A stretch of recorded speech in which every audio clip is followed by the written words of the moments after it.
नमस्कार, आइए एक नज़र डालते हैं देश व दुनिया के मुख्य समाचारों पर CWB हिंदी न्यूज के साथ। आज का विचार, इंसान को कभी हिम्मत नहीं हारनी चाहिए, क्योंकि पहाड़ों से निकली हुई नदी ने आज तक रास्ते में किसी से पूछा नहीं कि समुद्र कितनी दूर है।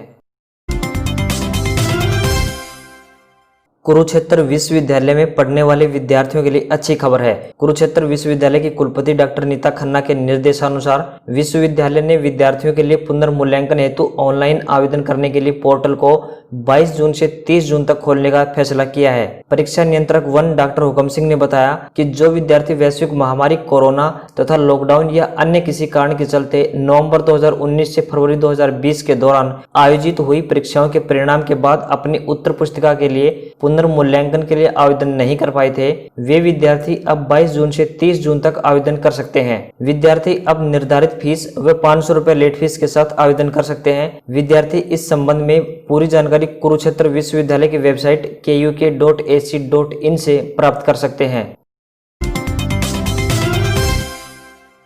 प्रदेश स्तर पर 18,000 उम्मीदवारों ने सोमवार को पंचकुला स्थित सेक्टर 5 के हरियाणा एसएससी ऑफिस के बाहर धरना देकर विरोध जताया। उम्मीदवारों का आरोप था कि क्लर्क भर्ती के 7,498 पदों पर हुए टेस्ट के रिजल्ट अभी तक सरकार ने जारी नहीं किए हैं, जबकि चेयरमैन ने बीते साल ही भर्ती की प्रक्रिया पूरी होने की बात कही थी। उसके बाद फिर से 31 मार्च तक इस कवायद को पूरा करने का भरोसा दिलाया गया था, जो कि अभी तक बीच आधार में लटकी हुई है। उम्मीदवार रवि कौशिक ने कहा कि 18,000 युवाओं ने टेस्ट पास किया है, सरकार निष्पक्ष भर्ती प्रक्रिया कर रही है और इससे उन्हें खुशी है। उन्होंने मांग की है कि जल्दी ही सरकार क्लर्क भर्ती पदों के रिजल्ट जारी करे ताकि सभी उम्मीदवारों की भर्ती की जा सके। हरियाणा के उप मुख्यमंत्री दुष्यंत चौटाला ने कहा कि प्रदेश में पंचायती चुनाव को लेकर सरकार तैयार है। उन्होंने कहा कि संभावना है कि जुलाई के अंत तक चुनाव हो जाएं। दुष्यंत ने कहा कि अगर इस बीच कोरोना का प्रकोप बढ़ता है तो चुनाव के शेड्यूल को बदला जा सकता है और बिहार में चुनाव का शेड्यूल देखकर चुनाव करवाए जाएं। दुष्यंत चौटाला आज फतेहाबाद के गाँव जांडली में एक निजी कार्यक्रम में सम्मिलित होने आए थे। इस दौरान प्रदेश में बढ़ते कोरोना के मामलों पर बोलते हुए उन्होंने कहा कि अनलॉक की घोषणा के बाद कोरोना के केसों में जरूर वृद्धि हुई है, मगर प्रदेश सरकार ने कोरोना से निपटने के लिए माकूल प्रबंध किए हुए हैं। हरियाणा कृषि मौसम विभाग ने संभावना जताई है कि प्रदेश में 24 जून से अच्छी बारिश की शुरुआत हो सकती है और यह 26 जून तक प्रदेश के अधिकतर हिस्सों में होगी। विभाग ने मानसून को लेकर सैटेलाइट तस्वीरें जारी की हैं, जिसमें हरियाणा में 24 जून से लेकर 26 जून तक अच्छी बारिश होने की संभावना साफ नजर आ रही है। चौधरी चरण सिंह हरियाणा कृषि विश्वविद्यालय के कृषि मौसम विज्ञान ने बताया कि मानसून धीरे धीरे हरियाणा की तरफ बढ़ रहा है। उन्होंने बताया कि प्रदेश में 24 से बारिश शुरू होने की संभावना है, वहीं 26 जून तक सभी जगहों पर अच्छी बारिश हो सकती है। मौसम विभाग ने बताया कि दक्षिण और मध्य भारत के सभी राज्यों में अच्छी बारिश हुई है। मानसून समय से पूर्व भी आगे बढ़ रहा है। दक्षिण पश्चिम मानसून की उत्तरी सीमा 16 जून को ही कांडला, अहमदाबाद, इंदौर समेत कई जगहों तक आ गई थी। अब अनुकूल परिस्थितियां बनने से दक्षिण पश्चिम मानसून 2020 के आगे उत्तर पश्चिम भारत की ओर बढ़ने की संभावना ज्यादा प्रबल लग रही है।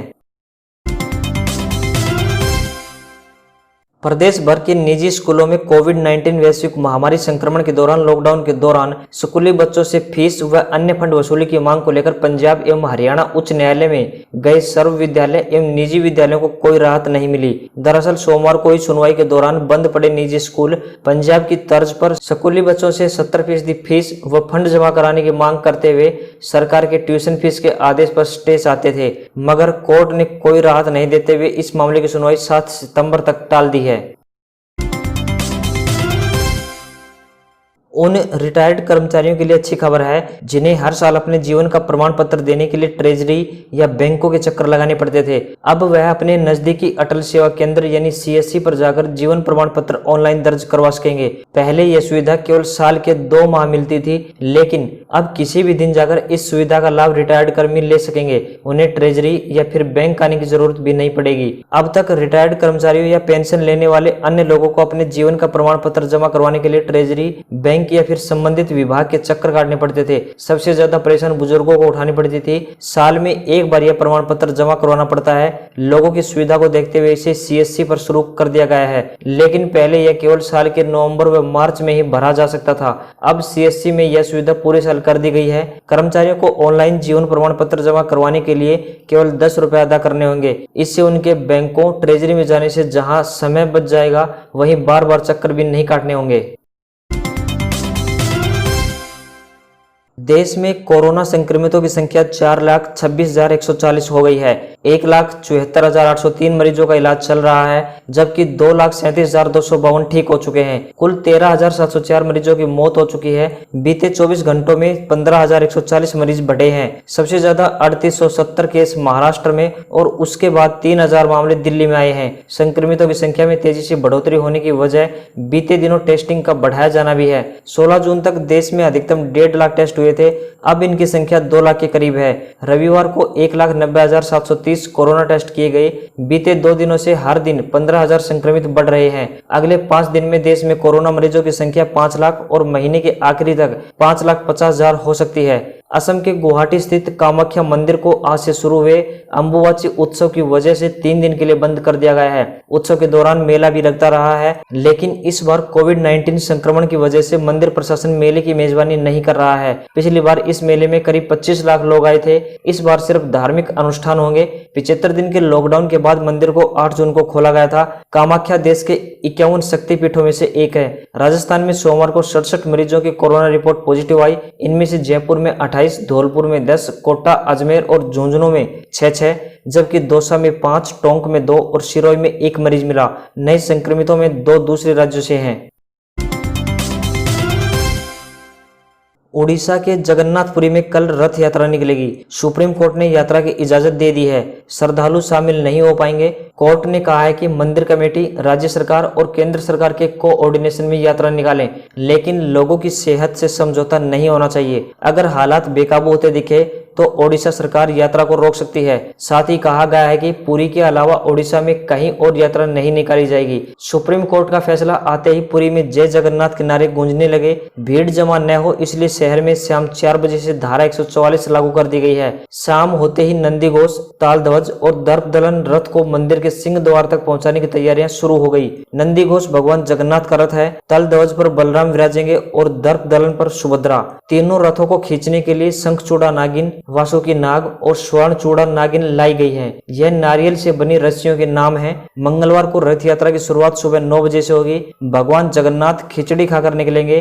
पुरी महाराज दिव्य सिंह देवछेरा पोरा यानी रथ की सफाई रात 1 बजे शुरू करेंगे। मंदिर के सेवादार राजेंद्र मुदाली ने बताया, महाप्रभु की मौसी के घर यानी गुंडीचा मंदिर जाने की यात्रा दोपहर 2 से 2:30 बजे शुरू होगी। मंदिर की दूरी 3.5 किलोमीटर है। जहां सूर्यास्त होगा यात्रा वहीं रुक जाएगी। रथ खींचने वाले सेवादारों का कोरोना टेस्ट हो चुका है, सभी नेगेटिव हैं।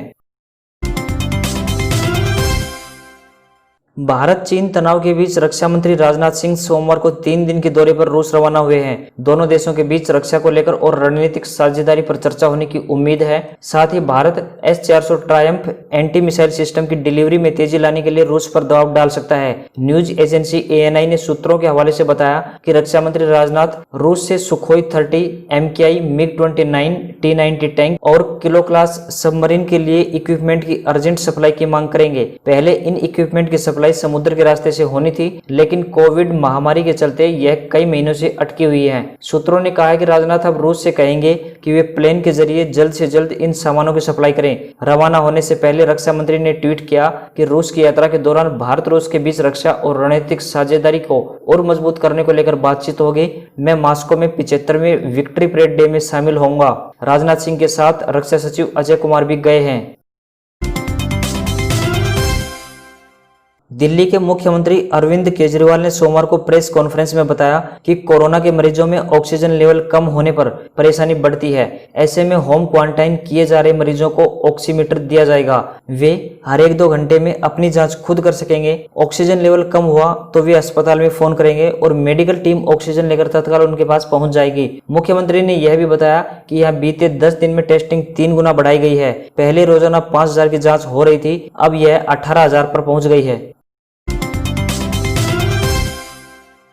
अगली खबर गैजेट की दुनिया से। चीनी कंपनी रियलमी ने अपना X3 और X3 सुपर जूम स्मार्टफोन 25 जून को भारत में लॉन्च करेगी। ये इवेंट दोपहर 12:30 पर शुरू होगा। फोन में 6.6 इंच फुल HD प्लस 1080 गुना 2400 pixel LCD display 120 hertz refresh rate के साथ दिया गया है। डिस्प्ले को कॉर्निंग गोरिल्ला ग्लास 5 प्रोडक्शन दिया गया है। ये एंड्रॉइड 10 बेस्ड रियलमी के यूजर इंटरफेस पर काम करता है। फोन में octa core Qualcomm Snapdragon 855 plus processor दिया गया है जो एड्रेनो 640 GPU के साथ आता है। इसमें 12 GB LPDDR4X रैम और 256 GB का UFS 3.1 स्टोरेज दिया गया है। हालांकि ये माइक्रो SD कार्ड को सपोर्ट नहीं करेगा। फोन के रियर में 64+8+8+2 मेगापिक्सल का क्वाड कैमरा दिया गया है जो LED फ्लैश के साथ आता है। वहीं सेल्फी की बात करें तो इसमें 32+8 मेगापिक्सल का ड्यूअल पंच होल कैमरा दिया गया है। फोन में 4200 mAh की बैटरी दी गई है जो 30 वाट डार्ट चार्ज को सपोर्ट करती है। कनेक्टिविटी के लिए इसमें Bluetooth version 5.0 dual band wifi USB type C charging support दिया गया है। Realme X3 super zoom smartphone को फिलहाल यूरोप में लॉन्च किया गया है। इसके 12 GB रैम और 256 GB स्टोरेज वेरिएंट की कीमत लगभग 41,500 रुपए रखी गई है।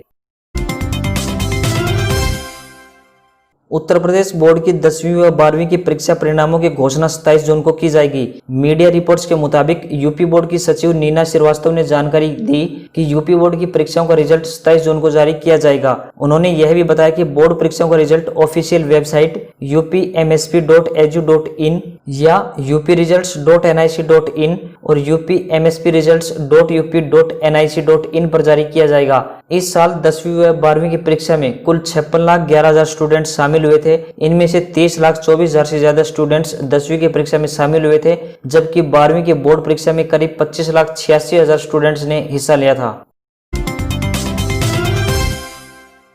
अब बात आज के इतिहास की। महान मराठा पेशवा बालाजी बाजीराव का निधन 23 जून 1761 में हुआ। हिमाचल प्रदेश के वर्तमान मुख्यमंत्री वीरभद्र सिंह का जन्म 23 जून 1934 में हुआ। भारतीय जनसंघ के संस्थापक श्यामा प्रसाद मुखर्जी का निधन 23 जून 1953 को कश्मीर की जेल में हुआ था। वेस्ट इंडीज के बल्लेबाज रामनरेश सरवन का जन्म 23 जून 1980 में हुआ।